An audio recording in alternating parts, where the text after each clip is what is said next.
où Paul démontre que les hommes sont éloignés de Dieu, ils ont péché. Au chapitre 2, il parle des Juifs qui ont également péché. Au chapitre 3, il constate que tous ont péché et sont privés de la gloire de Dieu. Donc, que ce soit les Romains, que ce soit les païens, tous ont péché. Parce qu'ils ont tous péché, ils dépendent maintenant de la miséricorde de Dieu. Et cette miséricorde est révélée par le sacrifice expiatoire de Jésus-Christ à la croix de Golgotha. Et nul ne peut être justifié devant Dieu que par la foi. Et Paul démontre ça à la fin du chapitre 3. Au chapitre 4, il parle d'Abraham comme exemple de la justification par la foi. Il démontre qu'Abraham a été déclaré juste avant la circoncision. Ce n'était pas après.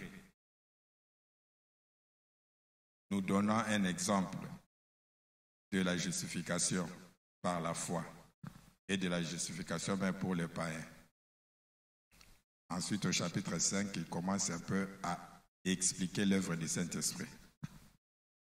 Et une des principales choses que le Saint-Esprit fait, c'est de répandre l'amour de Jésus dans nos cœurs, à travers le passage aux afflictions, aux épreuves, tout ça. Et après, il démontre encore la délivrance par la croix. Chapitre 6, il explique profondément la croix. Chapitre 7, chapitre 8, il passe au mode esprit. Il démontre que ce que nous avons comme nouvelle vie en Christ ne peut fonctionner correctement que par le Saint-Esprit, par la communion avec le Saint-Esprit, et non par notre force physique, notre force de la chair. Ça, c'était l'échec de Romains 7. Au Romains 8, il démontre que c'est par l'Esprit que nous pouvons vivre la vie chrétienne. Romains 9, 10, là, il parle d'Israël pour démontrer que Dieu n'a pas oublié son peuple. Dieu n'a pas oublié Israël. Mais Israël était enfermé dans la désobéissance afin que nous, chrétiens, nous païens, nous soyons sauvés. Donc, ça, c'est la partie doctrinale. Au chapitre 12, à partir du chapitre 12, c'est la partie pratique. Comment vivre la vie chrétienne entre nous. Parce qu'en tant que chrétien, on a une relation directe avec Dieu, mais on a aussi une relation avec notre frère, notre sœur. Nous menons une vie de communauté, de relation avec nos frères. Et vivre en communauté de manière correcte nécessite certaines attitudes. Pourquoi? Pour éviter les divisions. Au chapitre 14, il atterrit pour parler des dangers des divisions. Il y en a plusieurs, mais au chapitre 14, il traite principalement sur ce qui sort de la bouche et ce qui entre de la bouche en termes de manger, en termes de boire et d'observation des jours. Il touche un peu. Il dit, attention, ça peut nous diviser si nous adoptons des mauvaises attitudes. Mais ces choses qui nous divisent font partie des choses secondaires de la foi. Secondaire ne veut pas dire inutile.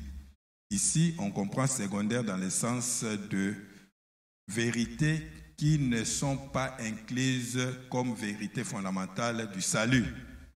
Les vérités qui te sauvent sont toutes en relation avec ce que Jésus-Christ a fait sur la croix de Golgotha.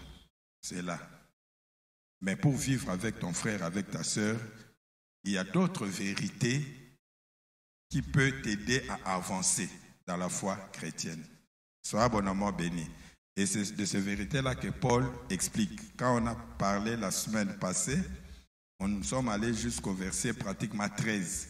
On a vu comment Paul a abordé le problème.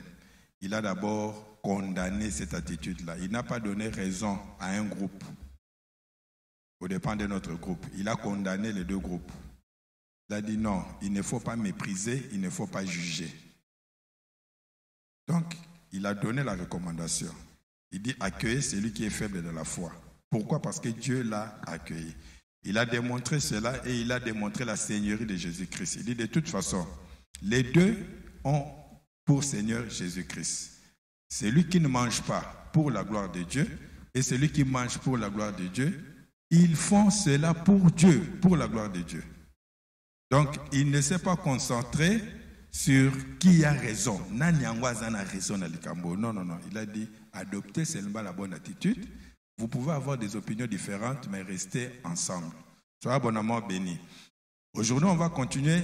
On va entrer en détail pour voir comment Paul effectivement aborde. Donc, quelle attitude Paul nous demande, comment se comporter par rapport à ces différences d'opinion. On va lire Romains 14 à partir du verset 13. Je ne sais pas si on peut nous le mettre rapidement, parce que c'est un enseignement biblique. Romains 14 à partir du verset 13.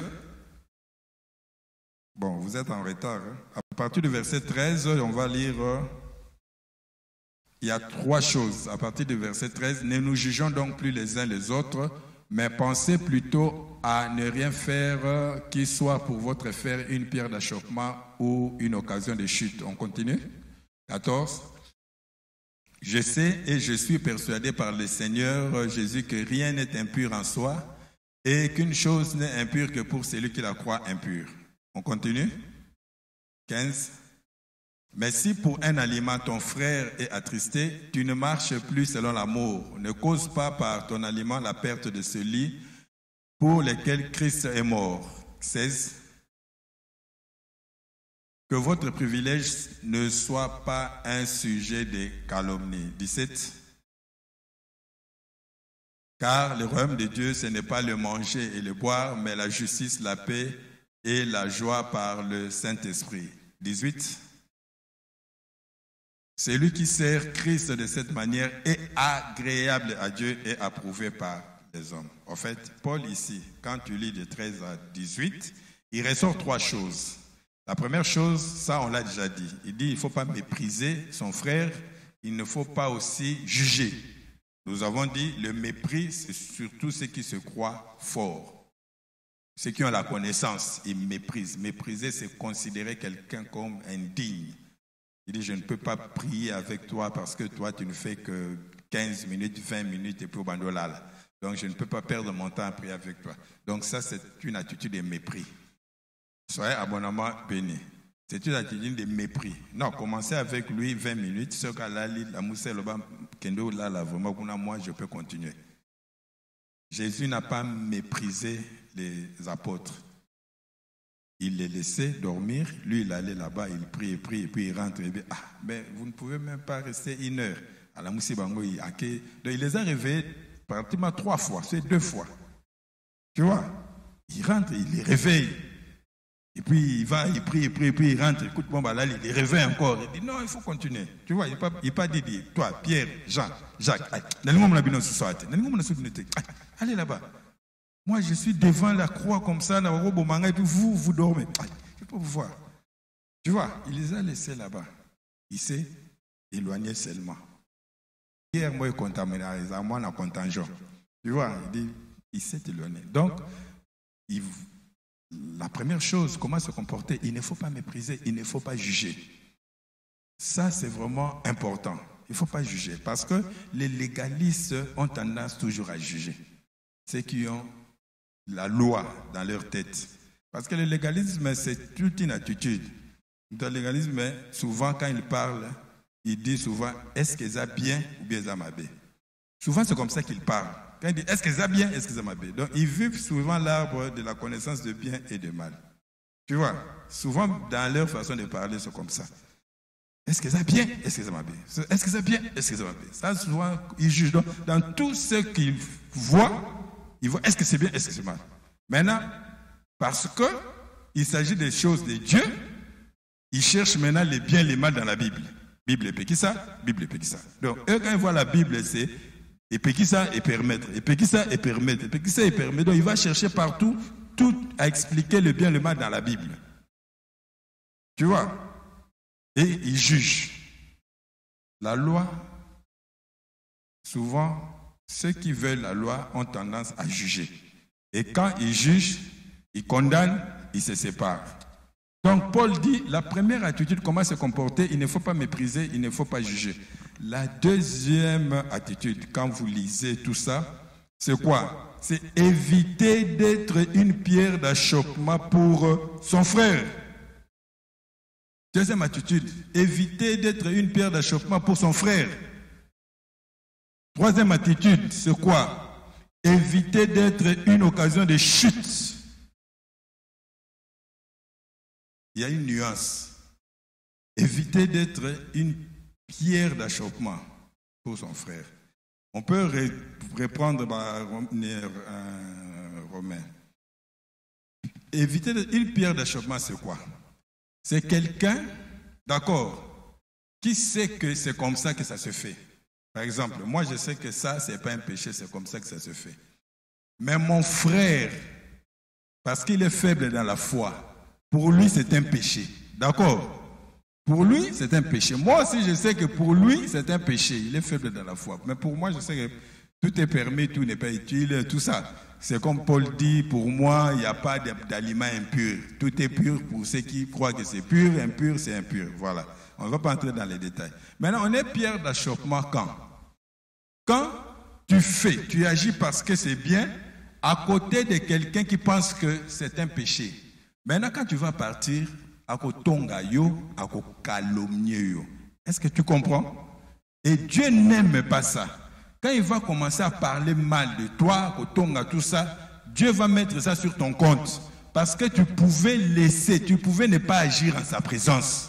Est-ce qu'il y a quelqu'un qui me comprend? Est-ce qu'il y a quelqu'un qui me comprend ce que j'ai dit? C'est quel verset? On va lire 1 Corinthiens 8. 1 Corinthiens 8. 1 Corinthiens 8. On commence à partir du verset 4. On est dans 1 Corinthiens 8. Frère, 1 Corinthiens 8. On va aller lentement. Parce que 1 Corinthiens 8 traite aussi la même chose. C'est toujours Paul qui a écrit. Là maintenant, il s'agit des viandes sacrifiées aux idoles. Viande sacrifiée aux idoles. Pour certains, c'était mal. Comment tu peux manger des viandes sacrifiées aux idoles? Ça veut dire quoi? Quand ils abattaient les bœufs, les chèvres et tout ça, ils sacrifiaient ces animaux-là à leur Dieu. Il faut savoir qu'ici, il s'agit des Corinthiens. D'accord? Ce n'est pas des Juifs. Ils sacrifiaient à leur Dieu. Et puis, ils vendaient cette viande-là. D'accord? Donc, dans les marchés là, de Corinthe, les viandes qu'on vendait, c'était des viandes, d'abord on a sacrifié aux idoles et puis on vend.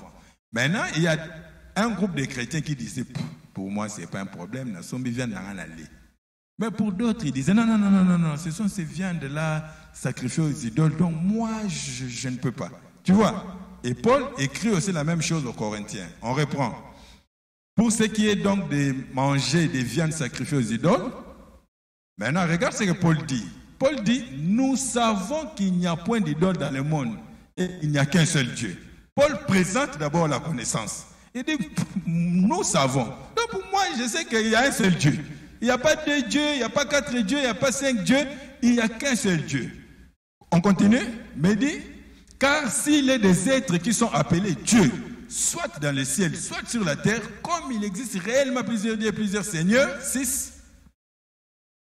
Néanmoins, pour nous, il n'y a qu'un seul Dieu, le Père, de qui vient toutes choses et pour qui nous sommes, et un seul Seigneur Jésus-Christ, par qui sont toutes choses et par qui nous sommes. 7.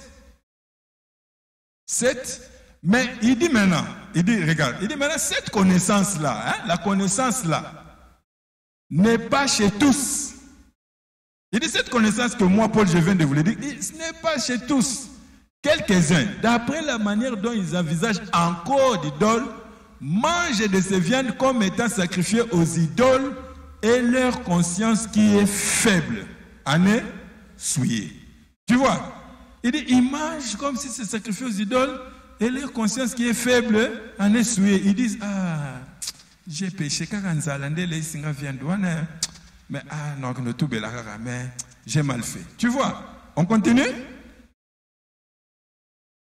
Ce n'est pas un aliment qui nous rapproche de Dieu. Si nous en mangeons, nous n'avons rien de plus. Si nous n'en mangeons pas, nous n'avons rien de moins. La suite, prenez garde. Maintenant, regarde, il dit, prenez garde toutefois que votre liberté ne devienne pas quoi? Une pierre d'achoppement. Et petit sabaninga libakuti. Moi, j'ai cette connaissance-là. Je sais que manger la viande, ce qui fait aux idoles, ce n'est pas un problème, ce n'est pas un péché. D'accord? Mais je ne veux pas le faire chez quelqu'un qui, pour lui, c'est un péché. Donc, je préfère manger ma viande seule, mais pas sans présence, parce qu'il va croire que j'ai péché, il va me calomnier, tout ça. Donc, quand si quelqu'un te voit, toi qui as de la connaissance, tu vois, assis à table dans un temple d'idole, sa conscience à lui qui est faible ne le portera-t-elle pas à manger des viandes sacrifiées aux idoles? Tu vois, on continue. Ainsi, le faible périra par ta connaissance, le frère pour lequel Christ est mort. On continue. En péchant de la sorte contre les frères et en blessant leur conscience faible, vous péchez contre Christ. On continue. C'est pourquoi, si un aliment scandalise mon frère, je ne mangerai jamais de viande afin de ne pas scandaliser mon frère. Je pense qu'on s'arrête là. Chapitre 14, c'est le dernier verset. Donc, ça scandalise, et puis je ne mange pas. Donc, Paul dit, comment se comporter? 3 choses. D'abord, ne méprisez pas, ne jugez pas. Évitez d'être une pierre d'achoppement. Et évitez d'être quoi? Une occasion de chute. L'occasion de chute, c'est quoi? C'est tu pousses quelqu'un à agir alors qu'il ne croit pas à la chose. On peut retourner dans Romains 14. Donc, tu pousses quelqu'un à agir alors qu'il ne croit pas.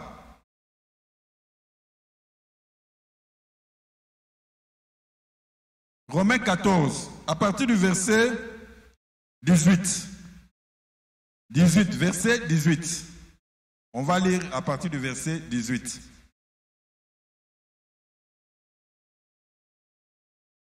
Celui qui sert Christ de cette manière est agréable à Dieu et approuvé des hommes. 19. Ainsi donc, recherchons ce qui contribue à la paix et à l'édification mutuelle. 20. 20. Pour un aliment, ne détruis pas l'œuvre de Dieu. À la vérité, toutes choses sont pures. Mais il est mal à l'homme quand il mange de faire quoi? De devenir une pierre d'achoppement. 21. Il est bien de ne pas manger de viande, de ne pas boire de vin, de s'abstenir de ce qui peut être pour ton frère une occasion de chute ou de quoi? De scandale ou de quoi? De faiblesse.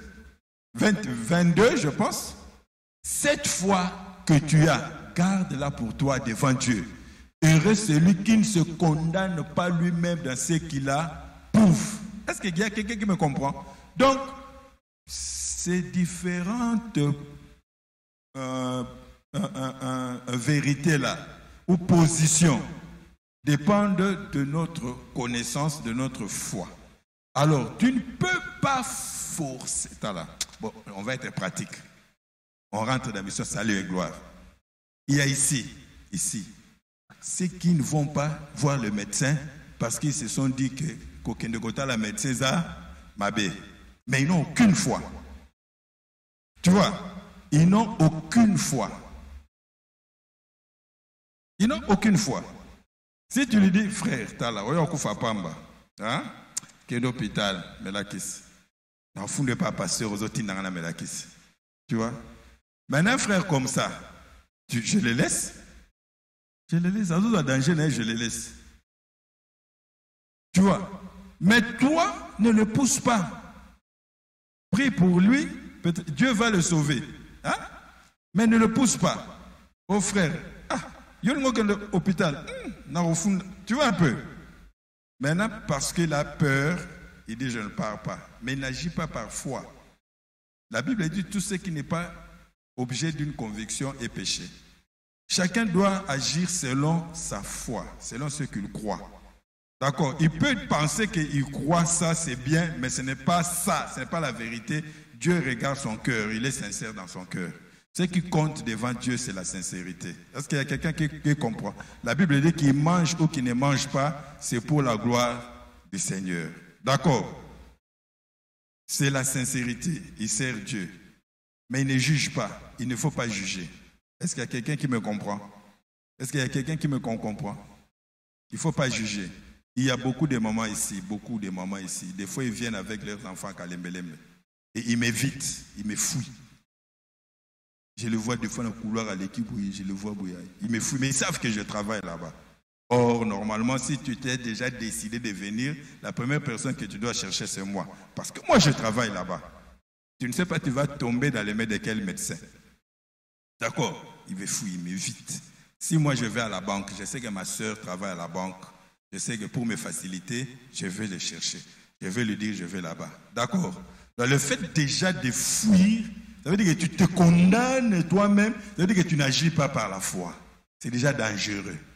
Tu t'es mis une loi, comme ça, tout ça. Tu vois? Donc, ce n'est pas juste. Bon. Est-ce qu'il y a quelqu'un qui me comprend? Parce que moi, je ne veux pas te condamner. En tout cas, Nana Fukama, un mois, Romain 14, je te condamne pourquoi? Parce que c'est ton niveau de foi. Est-ce qu'il y a quelqu'un qui me comprend? Chacun marche selon son niveau de foi. Tu vois? Et selon les niveaux de difficulté. Parce que tu peux avoir un niveau de foi, niveau de difficulté très élevé, tu hésites. Tu dis, t'es boué. Mais chacun doit vivre selon la foi. Mais le but, c'est quoi ici? Pourquoi Paul écrit ça? Il dit, voilà, il faut éviter d'être un objet de scandale. Il faut éviter d'être une pierre d'achoppement. Ne pas mépriser, ne pas juger. Mais il faut faire quoi? Il faut agir par amour. Paul dit, il faut mettre l'amour devant. Il faut que l'amour soit pratiquement la seule motivation de nos actions. D'accord? Il parle de la foi et de l'amour. D'une foi qui agit par l'amour. Est-ce qu'il y a quelqu'un qui me comprend? Donc, Paul dit, Zongana 1 Corinthiens 8, verset 1. Donc, Paul dit,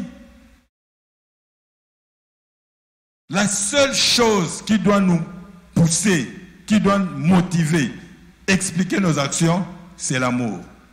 Il commence ici. Pour ce qui concerne les viandes sacrifiées aux idoles, nous savons que nous avons tous la connaissance. La connaissance enfle. Mais quoi? L'amour, la charité édifie. Tu vois? Il dit la connaissance enfle. Tu vois, la connaissance pour la connaissance, ça rend orgueilleux. Tu vois? Ça rend orgueilleux. Mais l'amour édifie. Maintenant, il dit, il faut agir par l'amour.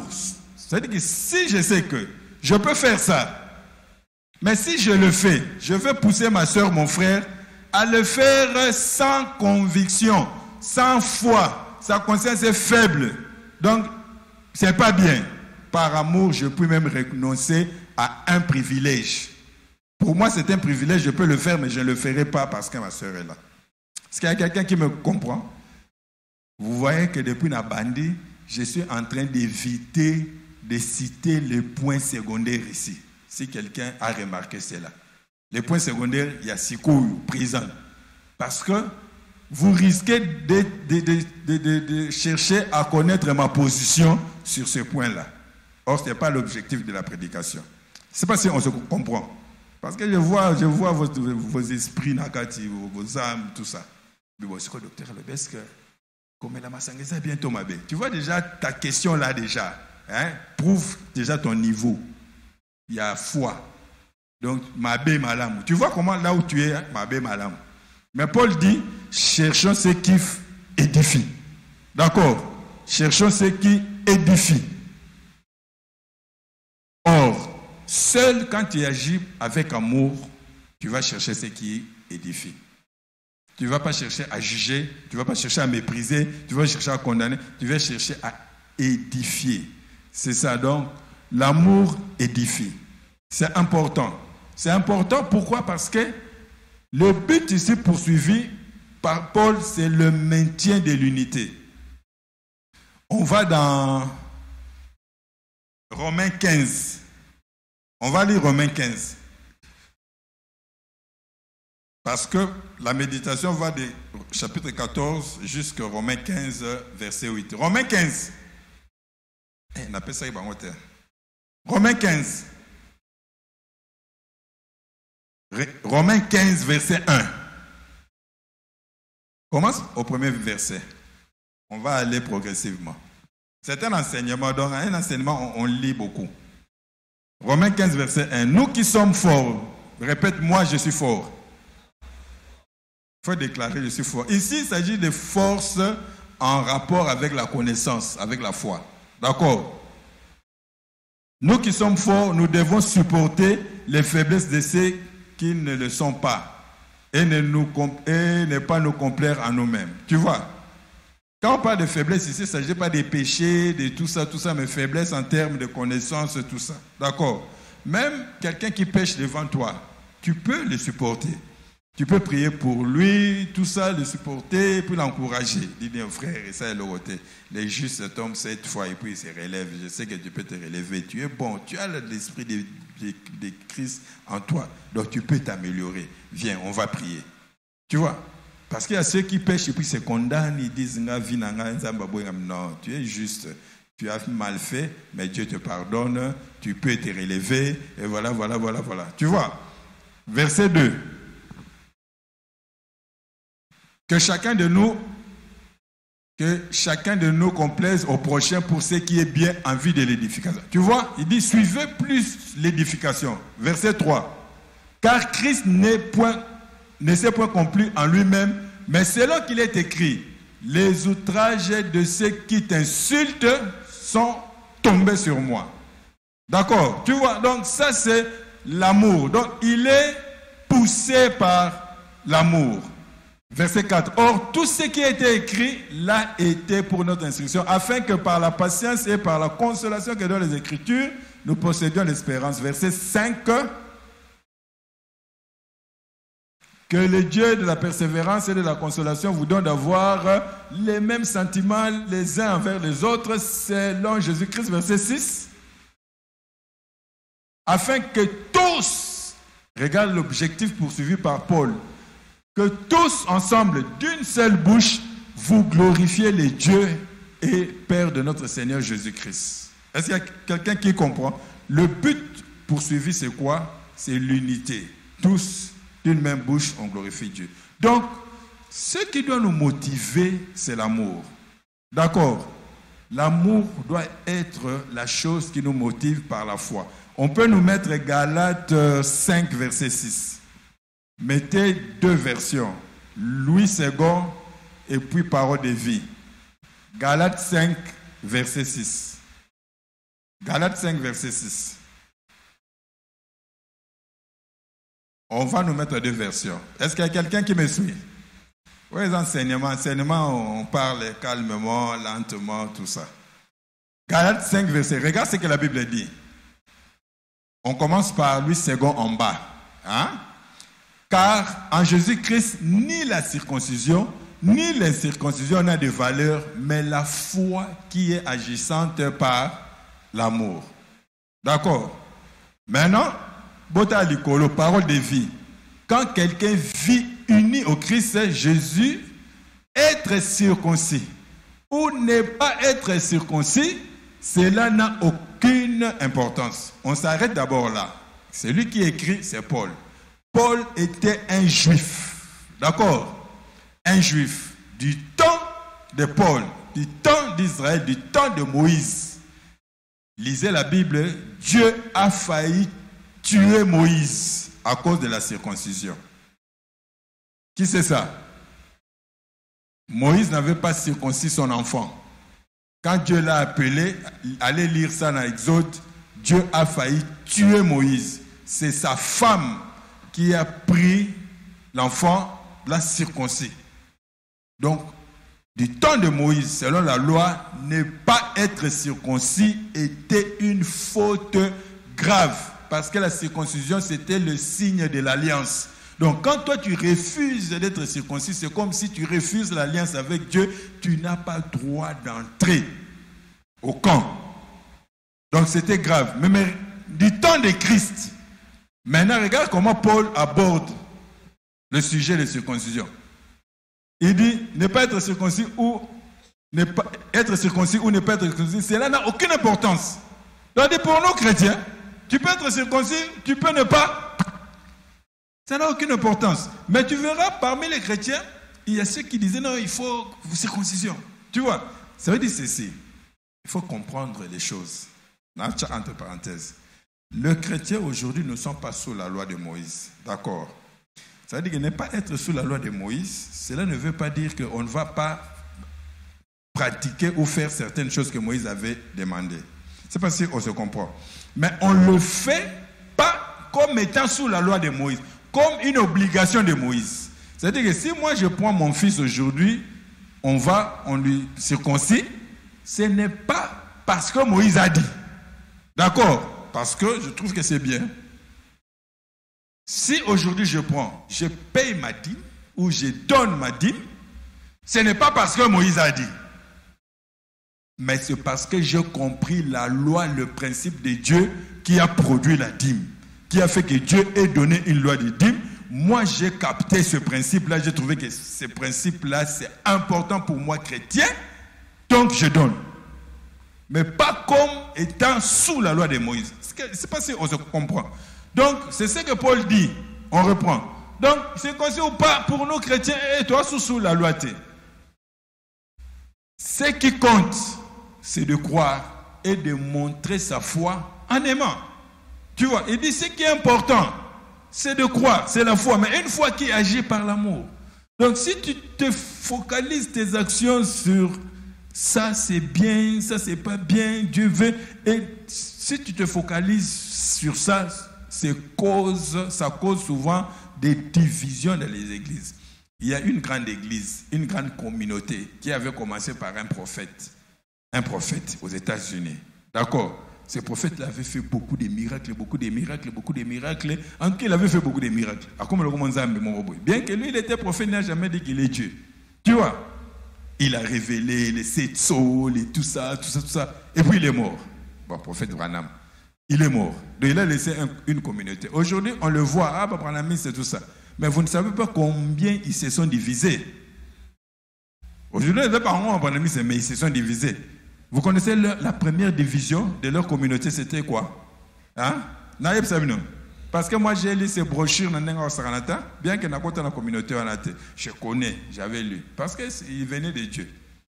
Tu vois? Mais la première division, c'était à propos d'un verset d'Apocalypse sur les 7 tonnerres. Tu vois, les 7 bobines, la Bible était. Quand Jean révélait l'Apocalypse, il avait entendu une voix, les 7 tonnerres ont parlé. La Bible dit, Jean voulait écrire, et puis on lui dit, n'écris pas. Tu vois, donc, normalement, ce n'est pas écrit. Hein? Parce que Jean n'a pas écrit. Maintenant, de son vivant, quand il commençait à enseigner sur les 7 sceaux, d'accord, il arrivait là-bas, il disait, Dieu va me révéler ça, Dieu va me révéler, tu vois, à Tipa Koufi, clairement, il n'a jamais révélé. Mais comme les gens veulent élever les hommes comme des dieux, certains disent, non, il a révélé. D'autres, non, il n'a pas révélé. Pas Bakabouani. Première division. Maintenant, connaître les 7 tonnerres, ne pas connaître les 7 tonnerres, ça va m'amener où? Hein? Encore à l'eau là, parce que je dis, hey, maman, toi tu ne connais pas les 7 tonnerres, tu n'entres pas au ciel. On n'entre pas au ciel parce qu'on connaît les tonnerres ou pas. Ce n'est pas ça qui va te faire entrer au ciel. Mais ça a divisé toute une communauté. Et ceux qui ont été. Deuxième division. Divorce. Il avait fait un enseignement sur divorce et mariage. Dans cet enseignement-là aussi, c'était un peu flou. Parce que lui, il prêchait comme des prophètes. Tu vois, un prophète, quand il prêche, il te donne des choses comme ça, en bloc, en brut. Tu vois? Maintenant, il faut qu'il y ait un enseignant pour pouvoir enlever Bamikoua. Parce que Bamikoua, on aime de ça là, qui vous bête Bamabako. Enlever Bamikoua, Oyaché. Quand il donne, maintenant l'enseignant vient, il enlève, il prend seulement la viande. Il vous donne, il dit prenez la viande. Mikou a laissé. Tu vois? Parce que ça, il va bête. Quand on mange, il dit non, ça a laissé. Deuxième division, mariage et divorce. Conclusion, non, polygamie exigée, polygamie non exigée. Basalinin, Bakabouani. Autre division, Azanzambe, Bakabouani. Bon, qu'il soit Dieu ou qu'il soit pas Dieu, moi ça va me faire quoi? Tu vois? Ou polygamie. Toi tu fais polygamie, et puis 10 femmes, moi ça va me faire quoi? Ça va me faire quoi? Mais vous êtes 10 femmes, tu vas t'expliquer là-bas avec Dieu. Ici, pourquoi il faut te soigner? Dieu a permis, Dieu n'a pas permis. Non. Ça, maintenant, Paul dit, ce genre de choses-là, ce n'est pas important. Ça ne peut pas être l'objet des divisions. C'est pas si on se comprend. Il ne se focalise pas sur qui a raison, qui a tort. Il y a toujours quelqu'un qui a raison. D'accord? Mais même s'il a raison, ce n'est pas une occasion pour se séparer de l'autre ou pour le mépriser. Il faut être avec lui, prier. En son temps, Dieu va lui donner la révélation. Mais entre nous, on doit être motivé par l'amour. Parce que celui qui juge a tendance à accuser. Tu vois, les jugements marchent ensemble avec la condamnation et avec l'accusation. Le mépris marche ensemble avec la séparation, l'écartement. Quitte là, tu ne peux pas être. Tu vois, toi tu ne parles pas en langue. Je ne peux pas prier avec toi. Donc tu les chasses. Il y a une église place dans Otanabotan en Combo. Tu n'as pas de jupes si tu viens en partie. Tu n'entres pas. Est-ce que tu peux comprendre une sœur au TIE Libanda, Aza prendre des mela Yesu, à une église où on a une porte, Baboya Kota, pour la petite pantalon. Ma sœur, une église, c'est un peu pantalon Kota raté. Est-ce que ça va embêter le Maboko? Parce que c'était le jour où cette sœur-là allait accepter Jésus-Christ. D'accord? Toi, tu as refusé parce que chez vous, pantalon Kota raté. Vous avez mis une loi, pantalon Kota raté. Ça va pas le Maboko. D'abord, la Bible, comme pantalon les athées. Hein? Comme pantalon. L'homme c'est au Bundara. La Bible, comment les athées? Pantalon les athées? Si tu as pantalon, tu as. Tu vois, le nom n'existe même pas. Un pantalon. Mais il y a des gens qui ont manqué parce que on a refusé d'entrer. Donc, il y a une certaine façon d'être ensemble, même de parler ensemble entre nous, pour ne pas être une pierre d'achoppement ou une occasion de chute. Tu vois, tu sais, un serviteur de Dieu qui aime les réseaux sociaux avait fait une remarque sur une tribu. Mais il faut aller là-bas, Flèche à Zouaki.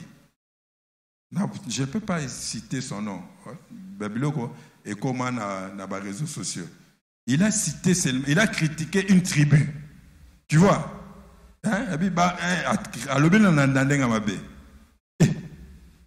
En des jours, Flèche à Zouaki, il s'est excusé. Tu vois? Mais pourquoi sortir une phrase comme ça? C'est important. Maintenant, il faut aussi s'adapter. Il y a les réseaux sociaux, tout ça. Donc, il faut s'adapter à tout ça. Je puis parler comme ça, je cite une phrase, je l'ai dit, croyez que nous sommes ici, mais aux États-Unis, Bayoki, tout ça. Maintenant, il faut parler de manière à ce que celui qui te suit soit édifié. Plus édifié que, à mon avis, tipo alinga, tipo alinga, comment on le bat? Donc, c'est ça, c'est pas être sage. On a médité Romains 14 dans cet esprit-là. Pourquoi? Parce que Dieu veut qu'on soit ensemble. Moi, j'ai eu cette expérience-là, étant à genoux devant Dieu, priant pour que Dieu me transmette l'esprit. Il dit, mes paroles sont esprit et vie.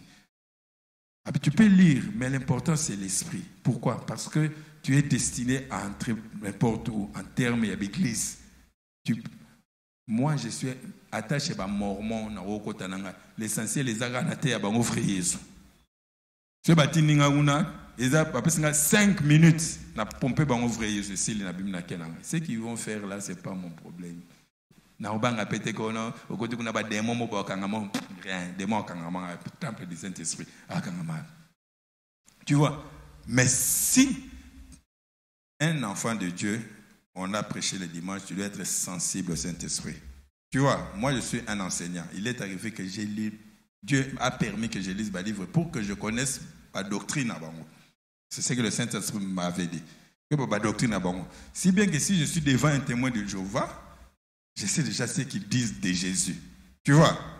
Je sais déjà ma verset place nini bavandaka. Ngapé déjà Dieu m'a inspiré ma verset au bamonate mais anaka ta Bible. Donc il y a tant ba verset na bongisa. Non, pétera deux versets mon boy. Regarde bon frère, on va reprendre la fois prochaine. Nakimi ça bon, ma femme c'est ils sont à côté de moi là. Par contre à Chengata, nazita ba legra baba. Tipo azalara d'entrer pas, c'est dangereux cette maison là. Ils risquent de vous transformer. Ils sont tout prêts. Bah il y a deux fois. N'a pas versé d'abord déjà parce qu'ils ont déjà se préparé. Allez dire à vos gens là, oh Balaxabino, mon a versé au thé la Bible. Ils ne pouvaient pas expliquer. Donc, ça fait que je peux lire. Mais quand c'est un livre que le Seigneur ne veut pas, si j'ouvre comme ça, surtout bateau basale l'église à Songe, l'église à Songe, hein? Vous voyez, bon, on a un livre, on a fondé les gars, première phrase, donc, circuit contre Saint-Esprit. J'ai fermé ça. J'avais trouvé ce livre chez un de mes amis qui est médecin, Edo, hein? Chez un de mes amis qui est médecin. Parce qu'il soignait, on travaille avec lui. L'église là avait des adeptes, ils étaient conventionnés dans notre hôpital. Maintenant, lui, c'était lié d'amitié avec l'église, on a passé un livre. Tu vois, un jour, je vais chez lui, je vois ce livre, Edo. Livre bateau, bazar mystique.